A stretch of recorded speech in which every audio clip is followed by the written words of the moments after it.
Que el buen Dios te colme de sabiduría y de inteligencia, que sepas discernir los tiempos en Él, te dejes guiar por Él, aún en medio de la adversidad.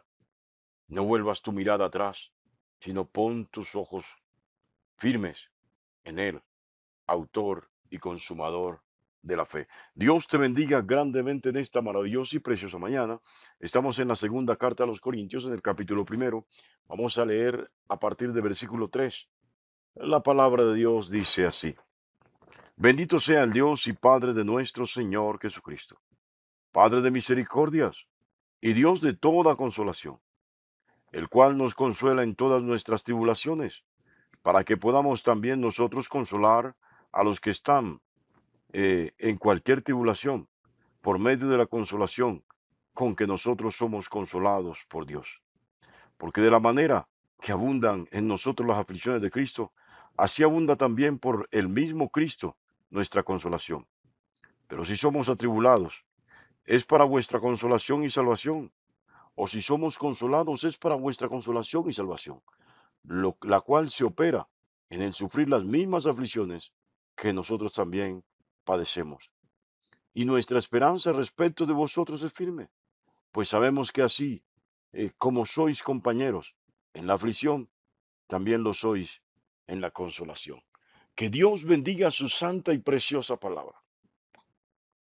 Sabe, mi amado, mi amada, hoy vivimos en una época en la cual realmente tenemos la libertad de predicar el Evangelio. Bueno, solo en los territorios donde la mayoría es musulmana, el cristianismo, no se puede predicar el Evangelio, más exactamente, no se puede predicar. Sí, tenemos la historia de Nigeria y otros países africanos donde se están asesinando a los cristianos, les queman las iglesias, torturan a los pastores y a los misioneros.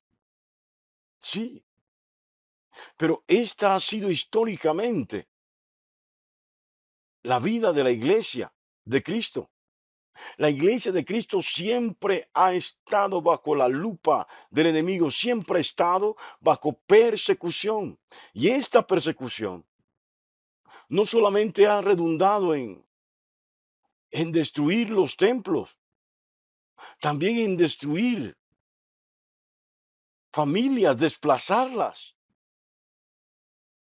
Sí, mis amados, la historia del pueblo de Dios cristiano, de hecho, es muy parecida a la historia del pueblo de Israel, que ha tenido varias diásporas, que vivió durante mucho tiempo bajo persecución. Pero así como un día se estableció Israel conforme al profeta Amós para nunca más ser desarraigado de su tierra, así un día la verdadera iglesia de Cristo, Cristo mismo, vendrá y se establecerá aquí en la tierra a reinar y su reino jamás tendrá fin. Pero volviendo al lugar de todo esto, Pablo está haciendo referencia a la persecución que viene siendo objeto la iglesia en Corinto. Mire, una iglesia que está dividida, pero al mismo tiempo está siendo perseguida. Da la sensación de que la persecución de la iglesia ni siquiera era tan exterior, sino interna. Por causa de las divisiones, parece ser que se habían infiltrado dentro de la iglesia. Pero Pablo, de hecho, en lugar de desmotivar y desanimar a la iglesia, está diciendo: yo he pasado por muchas aflicciones. Dice: bendito sea el Dios y Padre de nuestro Señor Jesucristo. Él es Padre de misericordia, dice, y es el Dios de toda consolación. ¿Sabe? Esto es maravilloso. Es maravilloso porque muchos viven en función del castigo de Dios y muchos ven el sufrimiento, la enfermedad, aún los momentos difíciles, los ven como castigo de Dios. Y de hecho se preguntan, se cuestionan: ¿qué pecado he cometido? ¿Qué gran pecado he cometido? Óigalo bien.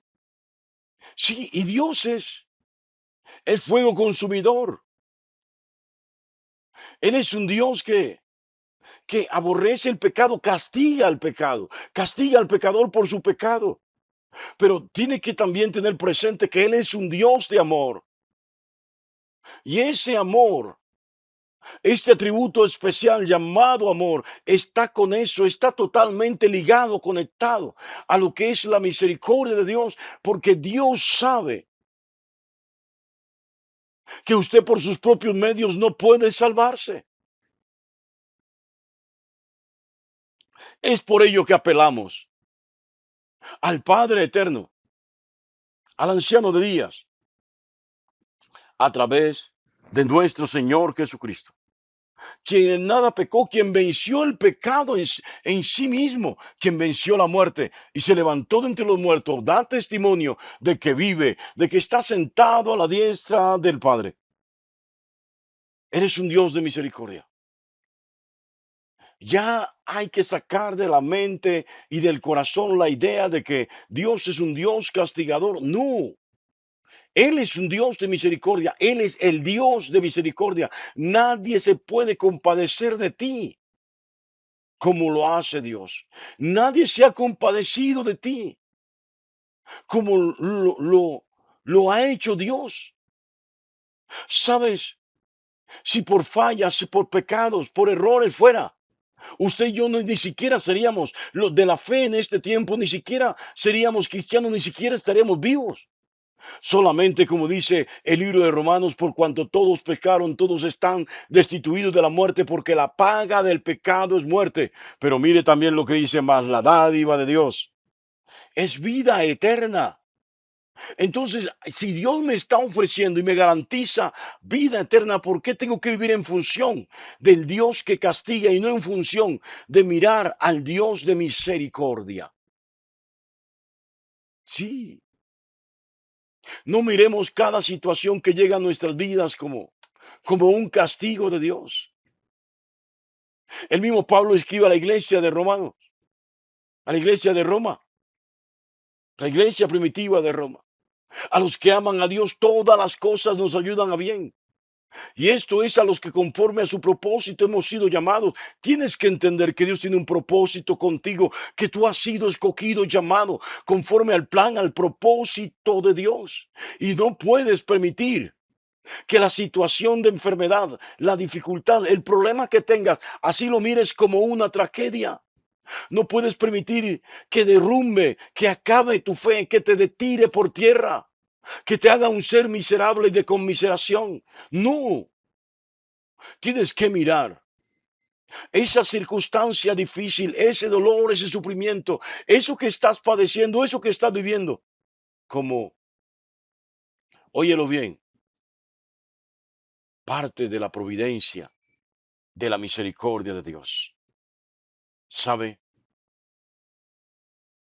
Yo sé que Dios tiene particular cuidado de mí. El hecho de que Dios tenga particular cuidado de mí no quiere decir de que no me van a llegar problemas, de que no me van a llegar dificultades, de que no habrá llanto, de que no habrá dolor. Él cuida de mí. Pero Pablo le está diciendo a la iglesia de Corinto, hay situaciones de aflicción, hay situaciones de persecución. Pero en lugar de pensar en el Dios que castiga, que está en función de azotar al hombre, al creyente por cada cosa pequeñez que se presenta en su vida, por cada error, por cada falla, piensa en el Dios de la misericordia, pero también en el Padre que abraza, en el Padre que consuela. Sí, mis amados, Pablo habla de los momentos difíciles que ha padecido o que padeció por causa del Evangelio. Fue perseguido, fue perseguido, fue dado por muerto, fue azotado varias veces. A Pablo no le tocó fácil, fue llevado preso a Roma, entre otras cosas. A Pablo no le tocó sencillo, no le tocó fácil. Pero Pablo, en vez de quejarse, en vez de buscar la lástima de los demás, la compasión de los demás, está aquí en esta carta diciendo todo lo contrario. Aceptó con amor esa tribulación, ese sufrimiento, ese dolor. Y dice que hay una razón por la cual Dios trajo toda esa situación a su vida.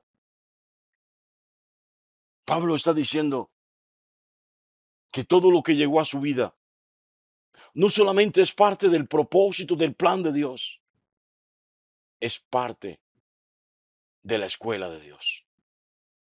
Sí, mis amados, en la escuela de Dios, en la escuela de Dios se aprende con sacrificio. En la escuela de Dios se aprende a veces con dolor, con sufrimiento. ¿Qué creías? ¿Que venir a Cristo era suavecito, era sencillo? No tendrías problemas, nadie se te burlaría, nadie te acosaría, nadie te levantaría una calumnia desde que viniste a Cristo. No habría más enfermedad, no habría sufrimiento. ¿Pensaste en eso? Te equivocaste. Venir a Cristo es entrar en su escuela, en la escuela del Padre, del Hijo o del Espíritu Santo, a la escuela a la cual, al salón que quieras entrar. En ese salón hay un trato particular, no un trato preferencial, un trato particular, donde se te forma para ser un instrumento útil de Dios en la vida de los demás. Y esto es lo que está diciendo Pablo. Óigalo bien. ¿Me han encadenado? Claro. ¿Me han apedreado y dado por muerto? Sí. Me han azotado. He sufrido harto. Pero todo este sufrimiento, toda esta vivencia, luego de superada, tiene el propósito no solamente de capacitarme, sino que habiendo sido capacitado en medio del sufrimiento, en medio de la tribulación, en medio del dolor, yo pueda ayudar a otros, porque ya pasé por eso. Por eso Pablo le escribe a la iglesia de Galacia, hermanos, si alguno de vosotros es sorprendido en alguna falta, ustedes que ya están capacitados, ustedes que ya han sido formados, ustedes que son espirituales, restáurenle con espíritu de mansedumbre. No se vayan lanza en ristre contra ellos. Sí, mis amados. Pablo le está diciendo, yo tuve una escuela difícil, pero fue capacitándome para poder darles consuelo a ustedes tal como fui consolado yo.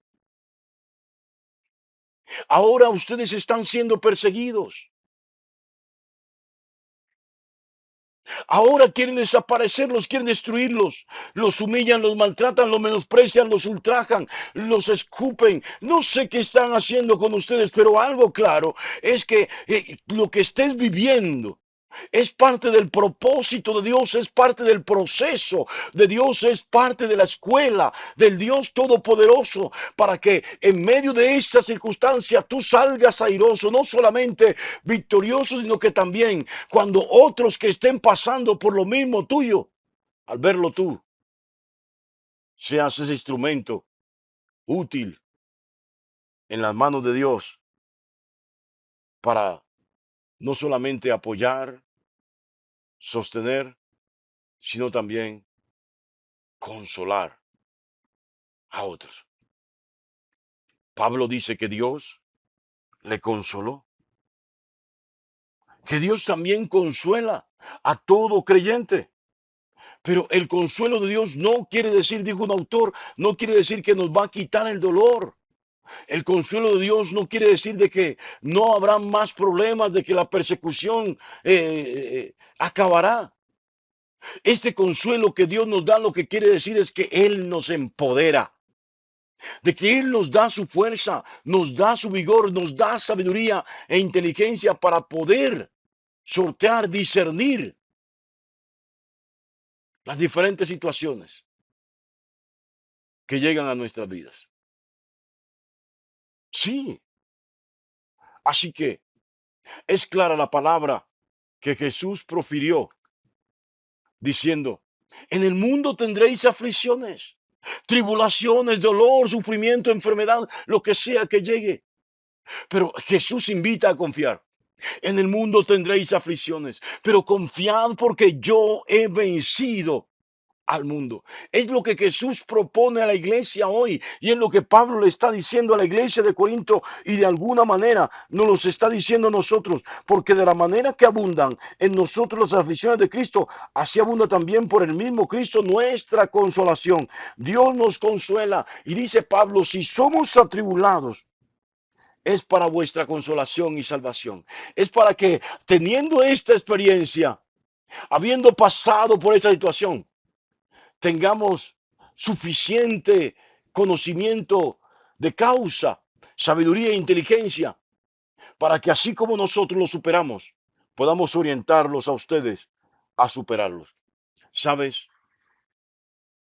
No puedes pretender recibir el mensaje de Dios y guardarlo para ti como un libro viejo. La Biblia es un libro abierto.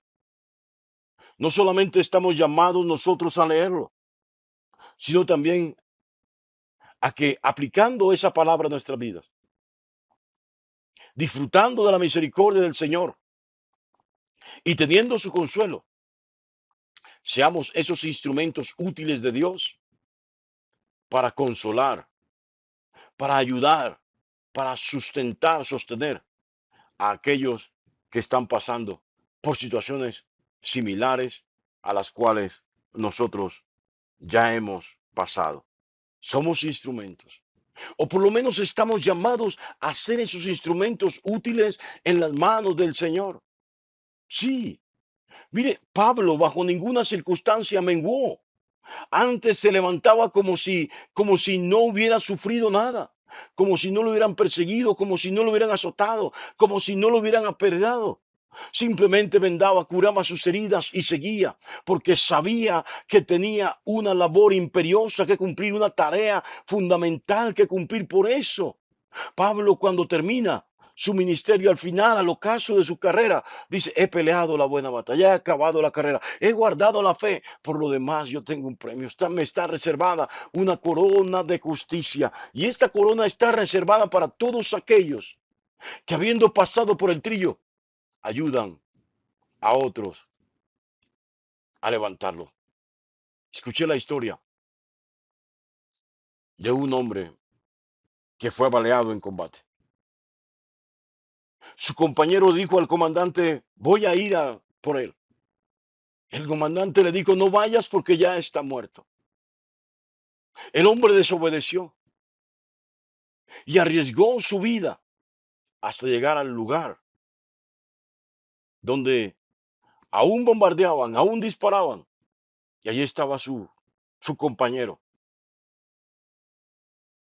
Y cuando lo vio,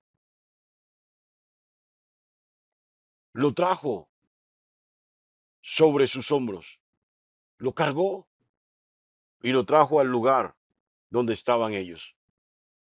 El comandante le preguntó, si ves que le dijo, si ves que estaba muerto, dijo él, no, todavía estaba con vida. ¿Cómo así? Sí. Y me dijo, yo sabía que volverías. Un verdadero creyente. Esa es la historia que escuché de un soldado. Pero un verdadero creyente nunca abandona a los demás cuando están en tribulación.